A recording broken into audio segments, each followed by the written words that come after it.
ইসলাম ঘাসের ওপরে জোড়া ফুল, এই যে জোড়া ফুলের পাশে যে নীল বোতাম আছে, এই উন্নয়নের স্বার্থে, লক্ষ্মী ভান্ডারের স্বার্থে, আমাদের স্বাস্থ্য সাথীর স্বার্থে, ছেলেদের যুব সাথীর স্বার্থে এই জোড়া ফুল চিহ্নে ভোট দিয়ে আবার মাননীয় মুখ্যমন্ত্রীকে চতুর্থবারের জন্য আমাদের মুখ্যমন্ত্রী আসনে বসাতে হবে। একটা ভোট দাও। এই যে নীল বোতাম ঠিক করে দাও, খুব জোরে চাপতে হবে। হ্যাঁ, এত জোরে চাপবে যতক্ষণ না মেশিন খারাপ হয়ে যাবে ততক্ষণ চেপে রাখতে হবে। ব্যাস, তাহলে আর লক্ষ্মী ভান্ডার বন্ধ হবে না। আচ্ছা ঠিক আছে, খুড়িমা একটা, তুমি একটা দাও। একদম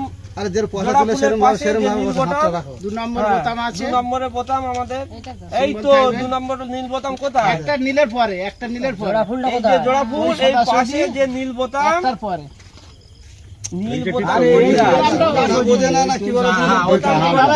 চাপ দিতাম এইভাবে। নীল বোতাম কোনটা?